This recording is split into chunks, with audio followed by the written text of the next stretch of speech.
right, well, since we are tied to an hour, I'm going to get us started. And hello, I want to welcome everybody to this webinar provided by One Montgomery Green. We've been doing a series of webinars and we'll continue through the summer on remaining green during COVID-19. And this one is the first of our energy topics, moving to clean energy. I'm Wendy Howard, I'm the Executive Director, and Laura Barnitz is also here, who will be handling the Zoom and the logistics. She's waving for you guys. This webinar is being recorded. I wanted to make sure you guys all know that, and it will be made available to all of the registered attendees afterwards. So I'm going to ask you to keep all of your questions to the end. I want to make sure that all of the panelists get an opportunity to speak and talk to us, get through their presentations, but you can use the chat window or the raise hand feature for your questions. If you include your contact information while you're doing in the chat window, then if we don't get a chance to answer your questions, we will still have an opportunity to be able to get back to you. So let me tell you how we've set this going.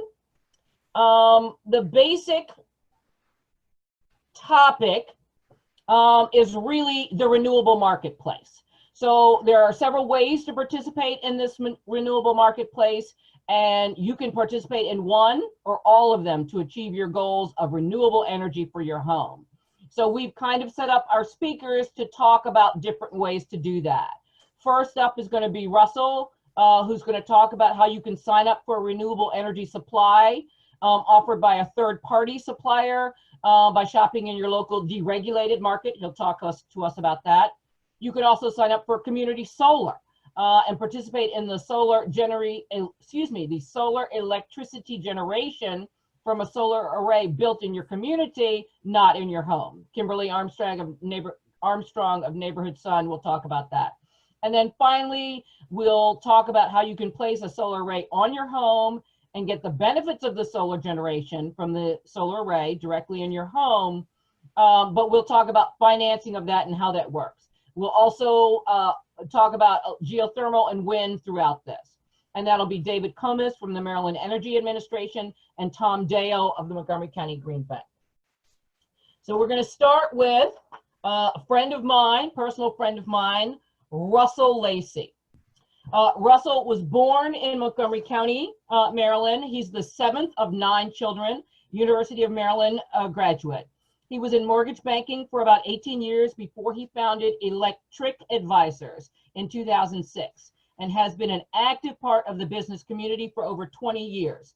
Past area governor Rotary International District, and I'm pleased to see chair-elect of the Greater Bethesda Chamber of Commerce. Russell has a strong commitment to the growth of his company, the retention of the customer base, and the continuation of excellent customer service. I had to include that because that sounded so good, Russell. Well, so, I appreciate Russell, that. It's all you.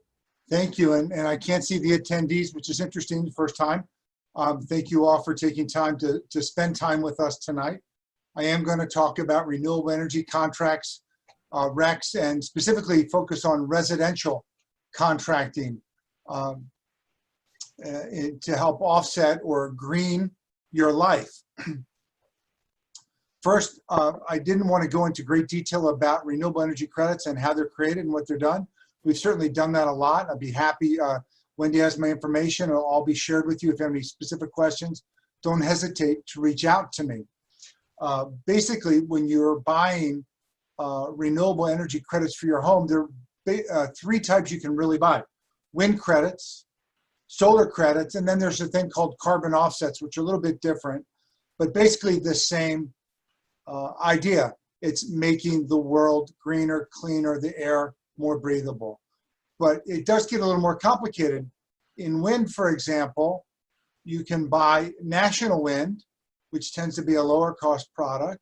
You can buy a regional wind product, which is something WGL sells in this greater DC area.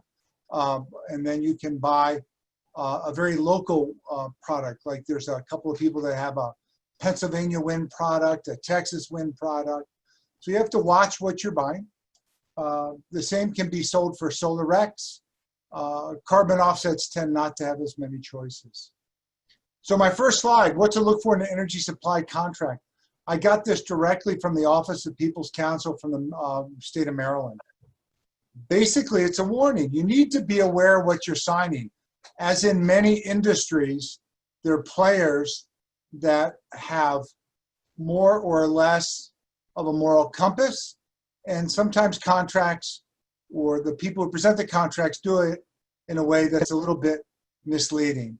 You, the consumer, have the opportunity to really be aware or the obligation to be aware of what you're signing. So it talks about the EFL, the electricity facts label, and it really does break down very simply what's involved in the contract, what the cost of the kilowatt hours is going to be. There shouldn't be anything hidden. It talks about the term of the contract, and it should talk about the fact that there may or may not be an early termination fee on your contract. Sometimes it'll talk about the obligations of the local utility, but really it's focused on what the third-party supplier is obligated to send to you and a little bit of what your obligations are. The second part is the terms of service. And those are basically the wordings of the contract that are the legal obligation between you and the third-party supplier who's promising to deliver you to the grid, in this case, a green energy supply. You need to pay attention to the length of the contract. Some people might offer it as a fixed rate contract, but it's only fixed for 3 months. Well, what happens in month 4? Oftentimes you're hit with a surprise bill. The price goes from X to maybe X times 2. And that's really not the contract I would advise a friend or a family member to be in. But on your particular, given your particular circumstances, it might be a benefit to you. But please just pay attention and understand what that might mean. And the terms of service, we'll talk about what happens after the contract expires. We're going to come back to that in a second. Matter of fact, right now, where it says renewal terms. When your contract expires, often the contract's what we call evergreen contracts. If you do nothing, the contract's going to state what's going to happen. And never does it state, for the most part, that you're going to get kicked back to the local utility. That third-party supplier wants to hang on to you as a client. It is how that entity makes its money. The terms of that renewal are something you need to be aware of. And they're obligated, the third-party supplier is obligated to notify you at least 30 days prior to your contract expiration. You're going to be required to give them an email and a mailing address. You need to pay attention to the mail they send you. It could be a marketing piece. It could be the renewal terms of your contract, which could be favorable given what the market is that particular day, or it might not be favorable. But it's certainly an obligation you have as a signer of that contract. That goes into the renewal notification. The renewal notification will also tell you what your options are. You can always say no to the renewal offer, and the third-party supplier will send you directly back to your local utility. In this case, I imagine this audience, it's Pepco DC, Pepco Maryland, or BG&E. They'll send you back to whatever their rate might be at that time. There's no penalty, no further obligation to the third-party supplier. But typically, if you don't do anything, they are going to renew you. During the process, you are probably going to be offered an opportunity from another supplier to switch to a different third-party provider.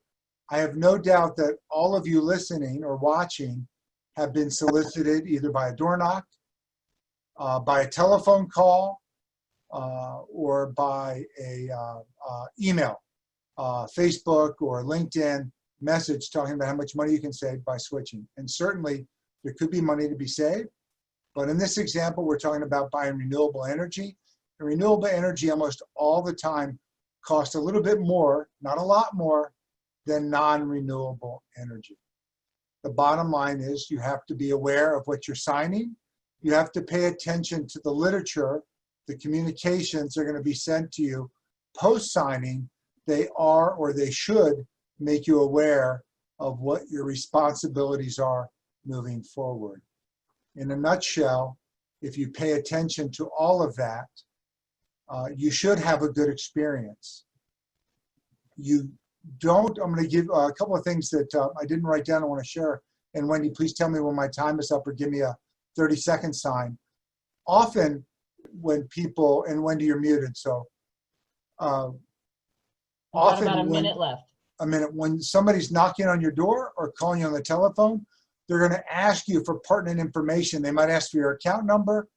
In Pepco, Maryland, it's called the service number, BG&E. It's an electric choice ID. You don't want to give up that information until you've convinced yourself that you want to go forward with the contract. There are unscrupulous players. You might even have gotten a call. We're calling from your local utility. We're here to apologize. We have a discount for you. Pepco, like so many other people in our lives, they never apologize. So don't take the bait. Protect your information. Protect yourself. And actually, that last bit of advice, please share that with your neighbors and your family members, because it's often the situation that occurs that creates a bad name for the industry I've devoted the last 14 years of my life to. It's unfortunate. And I'm here at the end for questions. That's actually great. I appreciate that. We will make sure, once again, as I said, that these slides are available to everyone, and you will get all of the contact information for all of the panelists. Next up, to move further in our options for renewable energy, is Kimberly Armstrong. Kimberly is the Maryland Program Director for Solar United Neighbors, or SUN. She has several years of experience as a sustainability advisor, author, and community advocate, and has been recognized nationally for her work on social justice and equality issues. She previously served as an advisory board member for SUN and several community grassroots organizations, which provides her with a unique integrated perspective that is needed in today's complex community challenges and social demands. She enjoys spending time with her immediate family and traveling. All right, Kimberly, it's all you. Well, thank you all. It's a pleasure being here this evening, and I love having these joint info sessions for people from different places and different organizations, because it always educates me as well. So Russell, thank you for that, because it gives me a little more insight on some of the third-party things that I didn't know exist. So I am the Maryland director, the Maryland State Director for Solar United Neighbors, and we're going to talk a little bit about community solar. And I know solar or renewable energy can be very complex, and a lot of times we do info sessions around rooftop solar. Community solar is a little bit different. However, you can still get the same kind of benefits as if you had solar on your home. So that's a little bit about what I'm going to talk about this evening. So say, for instance, you have a home, and we know in some parts of Montgomery County, like Tacoma Park, have a lot of trees. One thing you don't want to do is you don't want to be cutting down trees, because you are, still have a passion for clean energy and you want to go solar, but you just can't because you have so many trees, and we don't want you to cut down trees. So in order for you to have a good roof where you can maximize the energy that you produce from your solar, you need to have the least obstruction from the sun. So you don't want to have a whole lot of trees. So the best rooftops are rooftops that get the maximized sun, and it's either true north, west, or east. And so when that happens, is you see the little frown, because a lot of times people come to Solar United Neighbors is because they want to join the co-op and move forward and going solar. And one of the things and one of the benefits that we offer is that we look at your roof to see if you're a good fit. So some people can get discouraged and say, well, you disqualified us because, we have too much shading. However, one of the things that we offer as well is a platform to go and where you can use community solar. Next slide. So community solar, so it's an alternative. And in the state of Maryland, community solar is a pilot program. And it's a pilot program because we want to offer a way for people to, no matter where you live or how your status is that you can buy into renewable energy. So it says, you know, how many residents can, you know, how you can put, where you don't have to put actual solar on your rooftop. So one of the benefits is that you have community shared solar. So what does that look like? So it could be a solar field. You could have solar on a building. It has to be in the territory that your utility is. So if I'm in Baltimore and I have Baltimore Gas and Electric, if I'm in Potomac, that community solar project should be in Potomac or Petco territory. So it has to be within that territory. And so that's why they call it community shared solar, where you don't have to have it on your roof, but you get a subscription or you buy into a subscription of community solar. So it's proportional, not all or nothing. It's not on your roof. You still get solar, you still get those solar energy credits on your electric bill, and you get the same value. So we know, say for a single family home, you're not going to use as much energy as an elementary school. An elementary school is going to use a lot more energy than a corner store.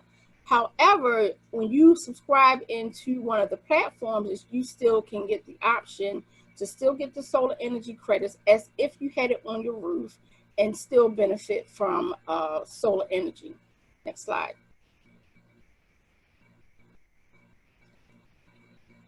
So this is what it looks like. You still get the benefit and the retail credits of having rooftop solar. You can have multiple subscriptions in different territories. The solar is on site at a community solar, which is okay. The developer finances and builds it. So the developer is taking all of the risk. So they build the site. They have the what they call solar farms that you buy into the subscription. They claim all of the incentives. You sign a contract with them, you get a subscription, and they bill you. And then it communicates with the utility, and it maintains for at least 25 years. So that's another option. The way what it looks like is that you can still buy into a subscription in community solar and still get the same benefits as if you had it on your home. Next slide.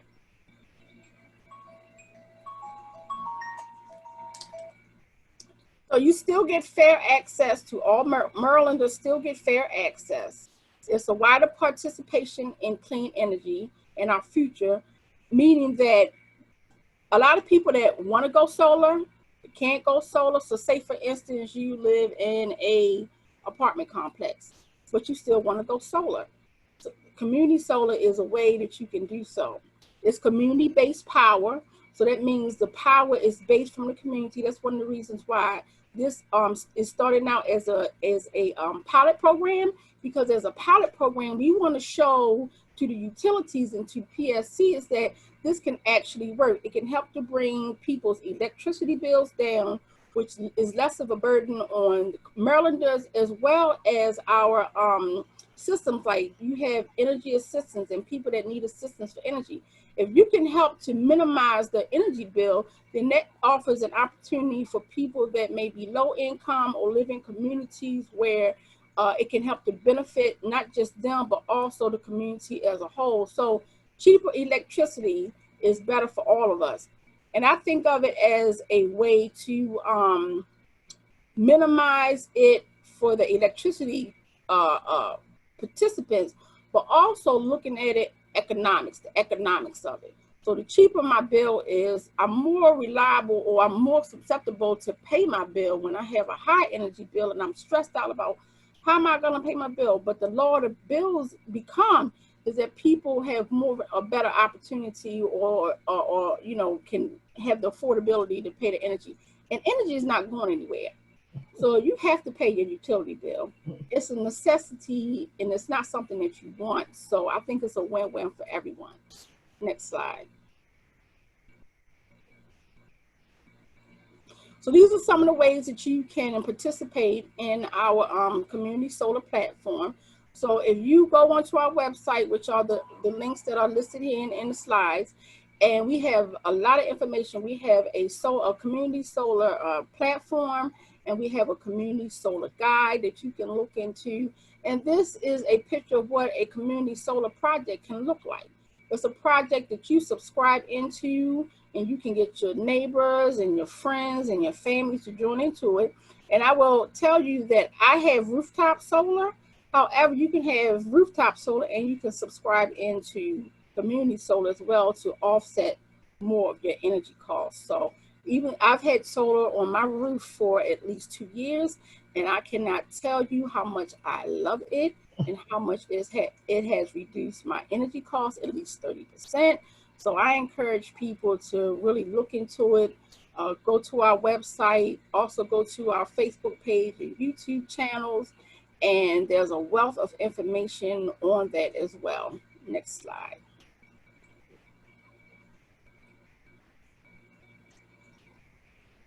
And this is how you can get in contact with us for more information. I'm always available. You can email me or call me if you want more information. That's great. And like I said, we will make sure that all of this is available to everybody. Thank you, Kimberly. Thank you. Up next is David Comas, and I want to apologize, David. Your last name was spelled incorrectly when we went to when we sent out our reminder this morning, but it's C-O-M-I-S. David is a senior energy program manager at the Maryland Energy Administration, MEA. David's focus areas include solar energy, energy storage, nuclear energy, and grid resilience. Prior to working at MEA, he worked as a consultant supporting the Federal Energy Management Program in the areas of renewable energy and technology deployment. David's formal education includes a BS in Control Systems Engineering from the United States Naval Academy, an MS in Management from National Louis University, and an MS in Energy Policy and Climate Change from Johns Hopkins. David, it's all you. Thank you. First slide. As she said, my name is David Comas, and I'm the Solar Program Manager at the Maryland Energy Administration. In the next few minutes, I'd like to tell you about the state's Residential Clean Energy Rebate Program. Next slide.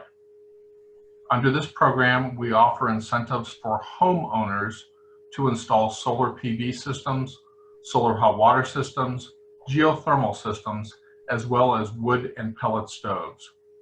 There are some restrictions associated with each of these technologies, so you must read the program terms and conditions document to ensure that your system and the equipment qualifies.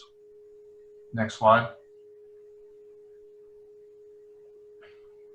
An SREC is actually a certificate with a 16-digit number that certifies the production of 1,000 kilowatt hours of solar energy, but it's commonly called a solar renewable energy credit. There are other renewable energy credits for wind, biomass, and geothermal. There are even specialized renewable energy credits for offshore wind, and they're called ORECs. The REC includes all of the environmental attributes of the energy generated to include all of the carbon attributes. You cannot sell these attributes separately from the REC. If you sell the REC, you can no longer claim to be using renewable energy, as only the person who retires the REC can claim renewable energy aspects of the energy. With that said, most people sell the RECs anyway, but almost always through a REC aggregator, as no one buys very small numbers of RECs. To get RECs, your system must be registered with the Maryland Public Service Commission. The Public Service Commission will assign your system a system number, which is then used to register for RECs through the Generator Attribute Tracking System, which is commonly called GATS. GATS includes a web page which is used to actually sign up for the RECs. RECs are normally provided for small generators, i.e. those that are less than 10 kilowatts, that is based on the size and the design of the system. No meter is required. For larger systems normally require an output meter to show the actual system generation, and RECs are given based on that. In Maryland, SRECs serve as a market mechanism. The rules of the Maryland Renewable Portfolio Standard require all companies that sell energy in Maryland to ensure that a certain percentage of this energy comes from solar or offshore wind or tier 1 renewables. This establishes the market. The way these energy firms prove that they have sold the required amount of renewable energy is to acquire the required number of RECs and SRECs and to retire them at the end of the year. These energy companies must either produce their own renewable energy or purchase RECs or SRECs on the open market, normally from REC aggregators. The price of SRECs goes up when there's a scarcity of SRECs and down when solar is overbuilt. This change in SREC price helps keep the solar build-out in line with the goals of the Renewable Portfolio Standard. Next slide. All homes that are older than 45 years old and all homes that are designated as historic, and all buildings that are designated as historic or are in historic districts are reviewed by the Maryland Historical Trust, and that's a requirement by law. For homes that are historic or are in a historic district, the Maryland Historical Trust will deliver an adverse finding if the solar panels can be seen from the street or a public conveyance. Now, don't worry, back alleys are not considered to be public conveyances. MEA will not issue a grant if the Maryland Historical Trust has determined that there is an adverse effect on a historic building or historic district. Next slide. Now, for those of you who think that you don't live anywhere near a historic district, think again. Montgomery County has a large number of historic buildings and districts. MEA will be happy to do a pre-review for you if you wish. This review can also be done online by going to Merlin Online, which is a state website. Merlin stands for the Maryland Environmental Resources and Land Information Network and has nothing to do with magic. Next slide. Finally, I'm going to look at the energy economics for a house in Rockville. A typical Maryland household uses 1,000 kilowatt hours a month, or 12,000 kilowatt hours a year. In Rockville, a south-facing roof using a typical 19% efficient solar panel with a typical 20-degree roof tilt produces about 1,400 kilowatt hours of AC energy per 1 kilowatt of DC solar on your roof. As such, to produce 100% of the home's solar energy use, you need 8.57 kilowatts of solar array on your roof. For a typical residential installation, the turnkey installation cost is normally between $2,500 and $3,000 per kilowatt. For this example, I use $3,000 per kilowatt as being on the high end. When I use the term turnkey, it means you sign the contract and the contractor provides you with a system that is working, permitted, and has permission to operate, and you don't pay anything else. There is a 26% investment tax credit, that's a federal tax credit, in 2020, but it's going down to 22% in 2021. This example uses 22%. The Maryland Energy Administration provides an additional $1,000 rebate, which is after the system has been installed. As such, the total system costs around $19,000. Now in the right column, Pepco is charging around 14 cents a kilowatt hour. It's a little bit more in the summer, a little bit less in the winter. Since 100% of this home's energy use is being produced by the solar array, the energy not bought from the utility comes to about $1,680. Over a 9-year period, the average SREC price is likely to be about $40 per SREC. Since an SREC is provided for each 1,000 kilowatt hours of energy produced, and this system produces 12,000 kilowatt hours, this system will receive 12 SRECs per year, providing an income of about $480 per year. As such, this $19,000 system is saving the homeowner $2,160 per year, resulting in a simple payback of 8.8 years. And with that, I'll be happy to answer any questions at the end of this program. And Wendy, back to you. Great. Thank you so much, David. That actually really was good. It explained a lot. I appreciate it. So finally, last but not least, we have Tom Dayo, who beyond being, as well as a panelist here, is also a sponsor for this evening. And we once again want to thank the Montgomery County Green Bank for sponsoring this event. Tom Dayo is the inaugural CEO of the Montgomery County Green Bank.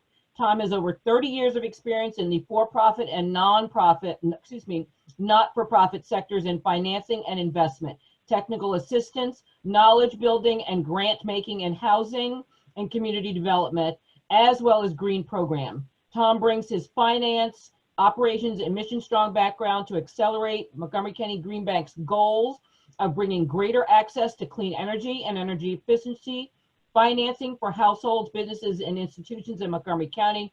And I'm also going to say that Tom has been a resident of Montgomery County for over 30 years.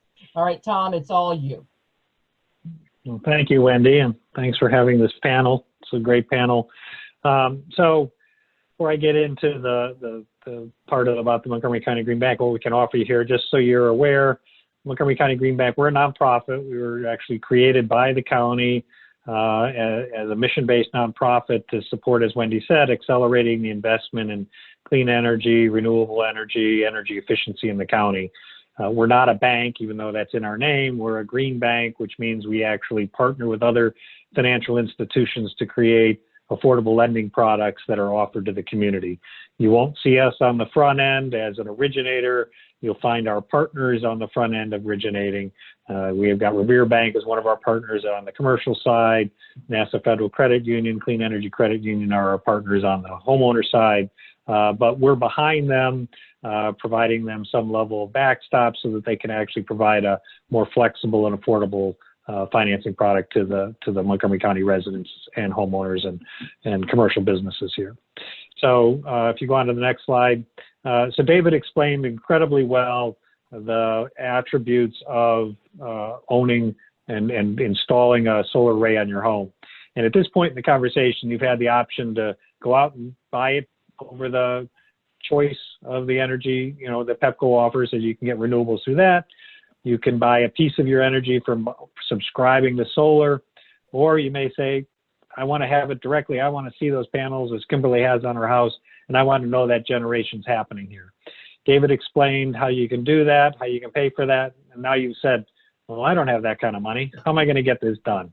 So I'm here to help you understand, okay, there are approaches to getting that solar panel on your roof without having to sort of come out of pocket entirely for it, and yet still get the economics of what the benefits are. So David and I came upon the same example, and so here it plays out about a 9 kilowatt array on this home. That's about 12,000 kilowatt hours. Project cost, I estimated about $30,000, close to where David had estimated too, $1,400 a year that you would see in energy savings benefit. That solar array is generating that 12,000 kilowatt hours of annual generation. You're getting that 14 cents an hour savings, and that getting your net metering benefit.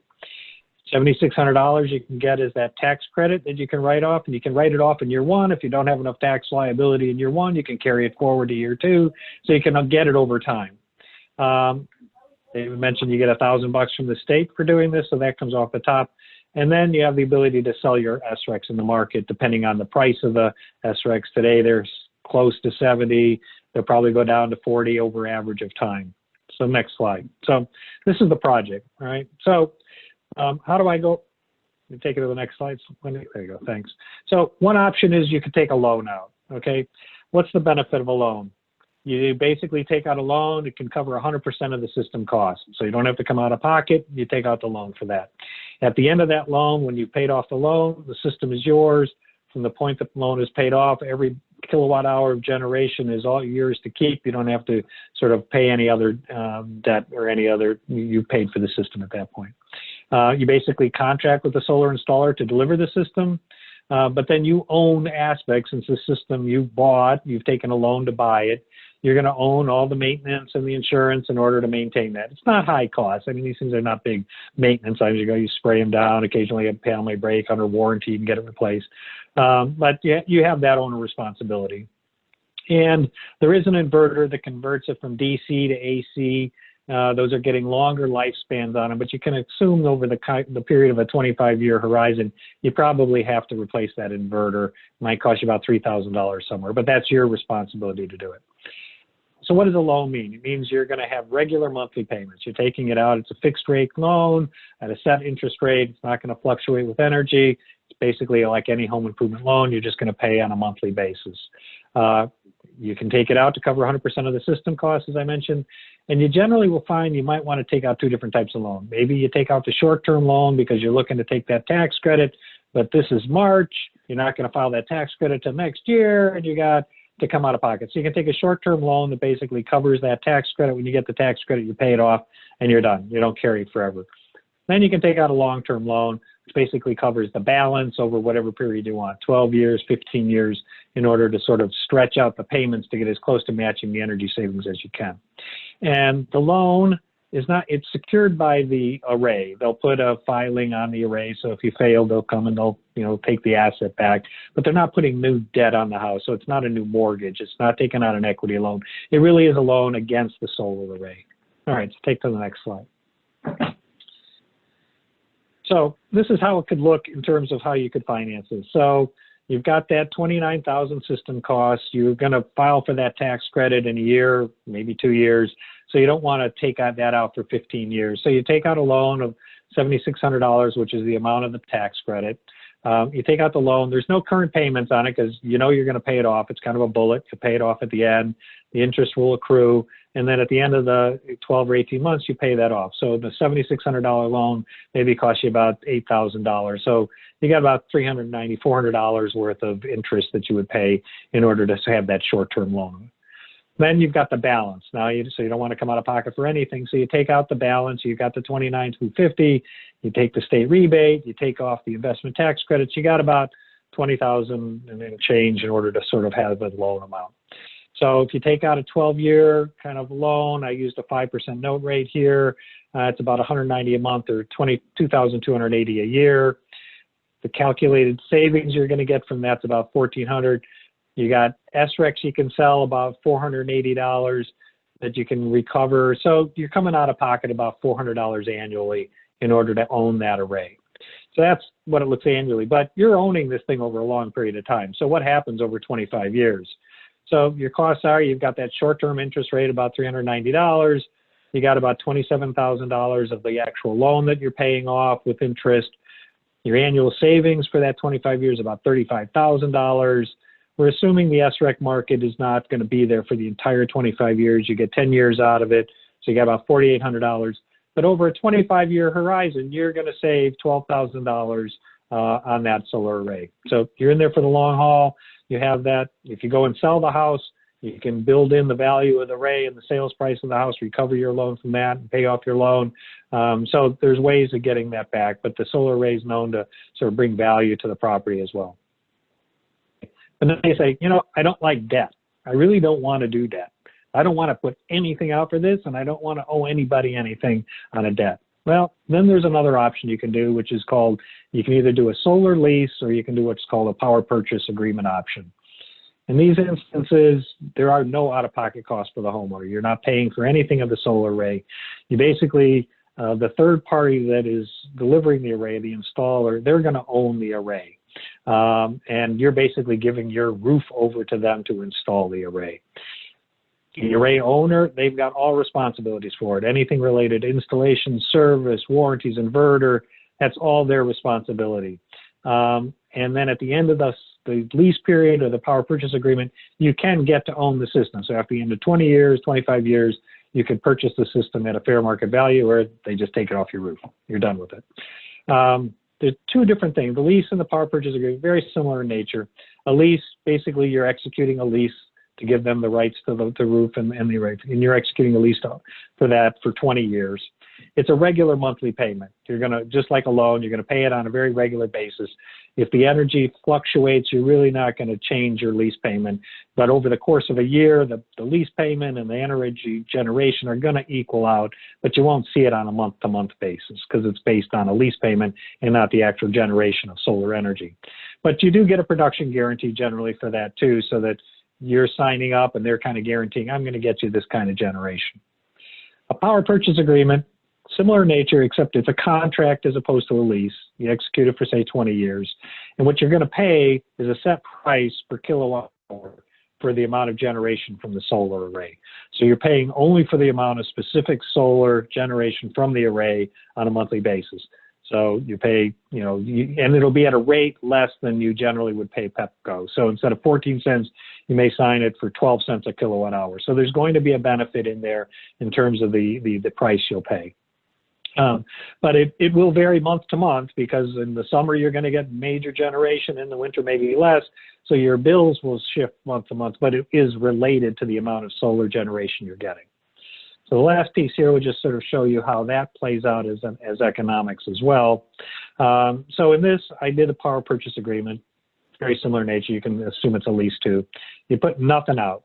You contract with the solar developer to install this. There's no out of pocket. So you got a 29,000 system. It's generating 12,000 kilowatt hours a year. Let's say you're going to pay 10 cents a kilowatt hour for that. Your payments are about $1,200 a year for that power purchase agreement, but you're getting net savings. So you're paying that out, but the benefit that the solar array generates will show up on your Pepco bill. So you'll see $1,400 of credit on your Pepco bill, and you're paying the PPA or the leaseholder that separately, right? So you'll see the benefit. You'll pay out the amount, and you'll see that gain of about $200 a year annually between what you're paying and what the system is providing you in benefits on your Pepco bill. So again, over a 25-year period, you'll have made about $30,000 in PPA payments. You'll have seen about $35,000 in savings, and you'll have about $5,000 of net benefit over that period of time. So it doesn't provide quite the same level of net benefit as owning the system, but again, you haven't put out anything for this, but you have executed a contract for a period of time. And I will say, you're setting yourself up, 20 years worth of a contract.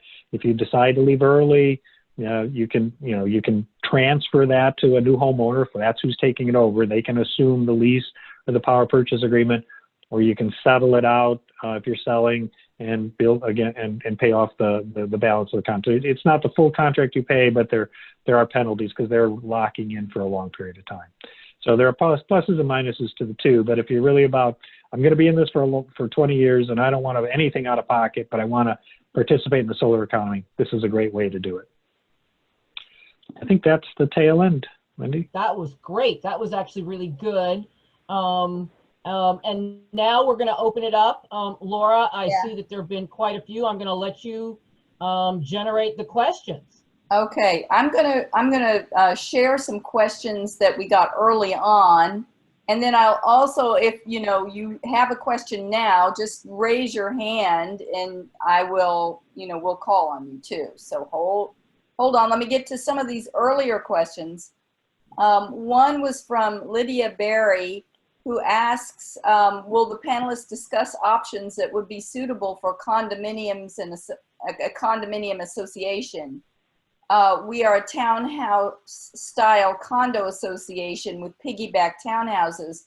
The residents do not own the outside of their units. We are looking for options to reduce common electricity costs to the community that are paid for by all the residents. We have exterior lighting, pool house, so we would also have costs to run pumps, hot water heaters, etc. Who wants to jump in on that? This is David. I'd like to go address that. I did not talk about the commercial clean energy rebate program, but we do have such a program that could be used by a condominium association. Having said that, you should also consider forming a group and submitting for a community solar project. You can, in fact, do an array and make it a solar energy project, of which the condominium association can be one of the subscribers. Each of the tenants can also be a subscriber. So there are a couple of options that are available there.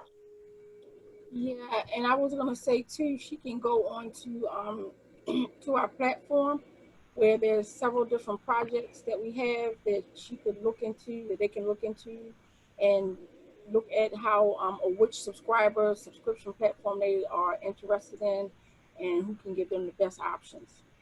Laura, I'd also like to throw in a shout out for Solar United Neighbors. As of right now, there is no Maryland official website that lists all of the community solar projects that are available. The only platform that I am aware of that talks about this in Maryland is the one run by the Solar United Neighbors.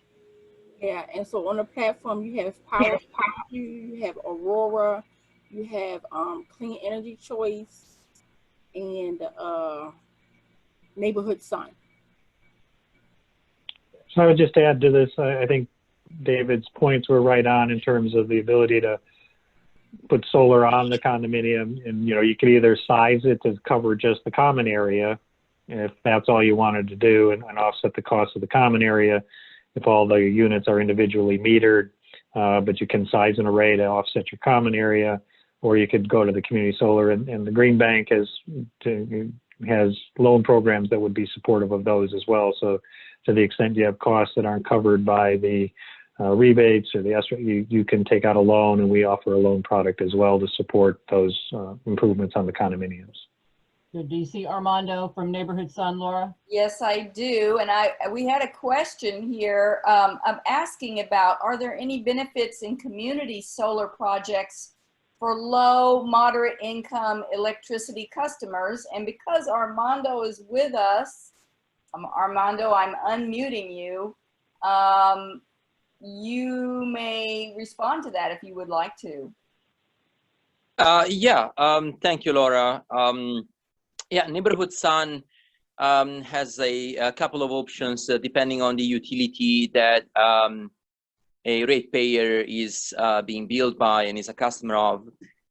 So for Pepco specifically, given this is Montgomery County, the one project we will have will be launched soon, will be hopefully available within the next month or two, and is specifically geared towards low and moderate income households.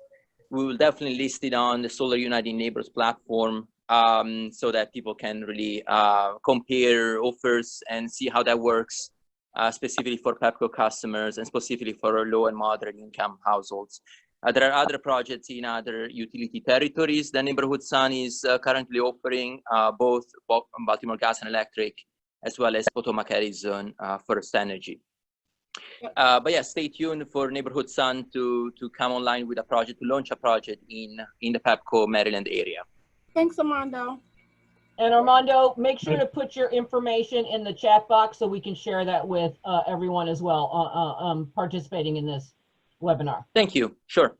Great. And I'd just like to do a shout out to the Public Service Commission. I mean, this is part of the community solar pilot. They were specific in instituting a certain set aside for community solar projects to include low moderate income households. So, they could have gone the straight market rate route, but they were incentivizing low moderate income households, and the greenback's looking to participate in those as well. But I think it's very important that the pilot was inclusive of this. So beautiful.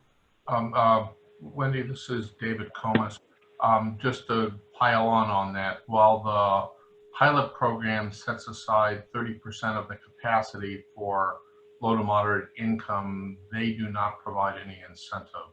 The incentive comes from the Maryland Energy Administration, and in most cases, the projects that are part of that program are offering about a 25% discount over the standard offer service for those that are in the low to moderate income category, and that's a sizable amount. Mm-hmm. That's good to know. Thank you. I've got a question here from Susan Porian, who asks, are you aware of any examples with HOAs, condo communities that have used 1, higher percent renewable energy in contracts, and 2, community or partial solar energy? That's her question. So we've had, not sure I understand the complete question. We have commercial entities, including apartment complexes and condominium buildings, where there's single-use meters for large volumes, who have purchased renewable energy as part of their procurement strategy.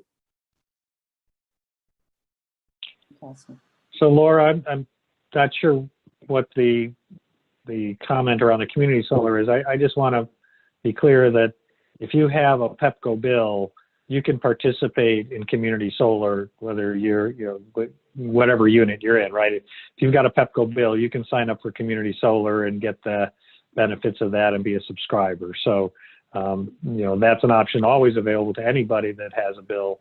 If you're looking to particularly put it on your condominium association and develop your own sort of community solar platform for your residents, that's another option. But I just wasn't sure where the question was going, but I wanted to be clear that you have a PEPCO bill, you can be a community solar participant. Right. Susan added that they do not have single meters. Say that again, Laura? They have a lot of trees and 96 acres. Sorry, I'm getting this live. Our committee is trying to encourage management to use more renewables. Well, we're happy to provide this, show them this information. Susan. Okay, we have another question here. Rebecca asks, what happens after the 25-year contract with the solar company ends? So I'm assuming that's under the power purchase agreement or the lease, that because if at the end of the loan you own the system, so you're done with your obligation there, and now you have the system and you have all the generation. At the end of a lease or a power purchase agreement, there's always an exit strategy. One of the exits could be they come and they just take the system away. They have no other obligation. The other is that you'll strike some fair market value price by which you can purchase the system. And at the end of 25 years, that fair market value price is pretty nominal, and you can buy the system. And from that point on, you would own it and get the generation entirely from that. So that actually is a good question for me. In that lease situation, is there an option for them to replace, when you lease a car, oftentimes they up you to, the newer model. Is that also something that can be built in on that lease, or is it literally? Usually you have some extensions on it. So if you sign up for 20 years, you may have an option to extend another 5 years or so. But Okay. Yeah. If you want a whole new system, you got to enter into a whole new lease. Gotcha. Yeah, so I actually have a PPA, and that's exactly how mine works. So I have it for 25 years, but I have an option to extend it for another 5 to 10 years. At the end of your 25 years? Yeah. Mm-hmm. Okay, cool. Okay, we've caught up with the questions that I have before me. I did see that Joyce had raised a hand. Joyce, did you have a question? You're live, Joyce, if you want to be. Yeah, sorry, no, I'm sorry. I hit the wrong button. Okay. Well, but we caught you, Joyce, as also has solar on her home as well as EV charging. Do you want to give a quick how much you love it? Oh, wow. Yeah, I do love it. I mean, the marriage of solar and electric vehicles is just outstanding, let me tell you.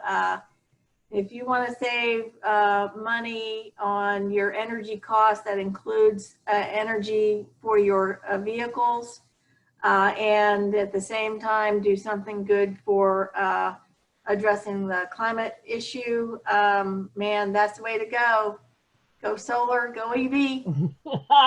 Thank you, So Joyce, I'm from gonna, Poolsville Green. So I'm going to play on Joyce's comment there, as she mentioned EVs, that if you're interested in renewable energy and you're interested in it being on your roof, the county is running its co-op program right now, and Kimberly's actually managing that for Solar United Neighbors for the county.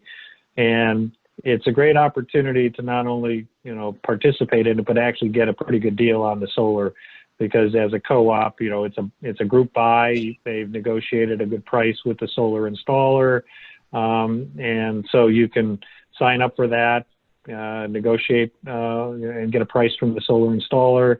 You're not obligated during the co-op to actually, you know, do it, but it does help you participate in that and get the pricing. The greenback financing is available if that's something that you wanted to use in order to sort of pay for that. But maybe Kimberly, you want to add a little bit more to that? Yeah, thanks, Tom, for the shout out. You have 2 more weeks to sign up, so it ends August the 31st. So we're doing like a round of last signups. We have a total of 150 people signed up. Right now, we already have chosen our installer, so we already have about 22 signed contracts already. And we have people that are doing different things. We have some that are doing just solar. We have some that are just doing e-charging, and we have some that are doing a combo. We even had some people who already have existing solar, but they want to add EV charging. So this is the time to get in and, you know, get the solar at the bulk rate and enjoy it like we all are. That's great. And as I said a couple of times, we'll make sure that all this information is available to all the participants. So we're down to our last minute or so. I'm gonna let the panelists, if they have a last moment, a last thing to speak. Russell, I will kind of go down in order. Did you have a last comment? I'm good. Just read before you sign. I love it. Kimberly, last comment? Just go to our website and sign up, become a member at a free cost, and let's get rolling. I love it. Get clean energy. David, your last comment? A lot of people think that solar works even when the grid is down, and that is not the case. If you want resiliency, i.e. battery backup for your home, you need a different type of inverter. It costs a little bit more, and there's more engineering involved, but that's how you provide resiliency. You cannot run your home on solar if the grid is down, because the inverter itself is designed to shut off. Yep. Good piece of information, very good. And Tom, that gives you that last roundup. So I guess I would just say, remember the green bank. So when you're in need of help, you're looking for some support in your either your business or your home. The Green Bank, we're here creating the affordable financing products to help you get your renewable or clean energy work done. So. Thank you, Tom, for sponsoring. Yes, thank you very much. So I just have a quick announcement to make. So we do have more of these seminars coming up. In fact, as we go through the next couple of weeks, we're doing a seminar every Tuesday evening. So that's 3 more. The next one is on healthy homes, healthy families. We have participants from Clean Air Partners, as well as the Healthy Homes initiative to talk to us about air and what we can do inside our home. And I wanted to let you know that all of these webinars are provided through us, and thanks to our sponsor here at Greenbank, this one was free. But we do need your support. I was reminded by my board, my last one, to make sure to make a mention that we could use your support at any time. You can go to onemontgomerygreen.org to actually help us provide more of these types of webinars. I also will encourage you, as you exit out of here, you'll get a quick exit survey. We'd really appreciate you taking a moment to fill out the 5 questions. But your support can help us in a number of ways. So more than just donating, we're always looking for expertise, information. So there are plenty of ways to help us, and we appreciate your thinking of us when it's time to donate. So once again, I'm Wendy Howard. I want to thank you all for coming here. Once again, thank the Green Bank for sponsoring this event. And we hope to see you next week. You can find all of the information on onemontgomerygreen.org. So thanks again. I really appreciate it. And we did it. We were only 2 minutes over. Thank you, guys. I really appreciate it. All right. Thank you. Okay. And I've stopped recording. All right.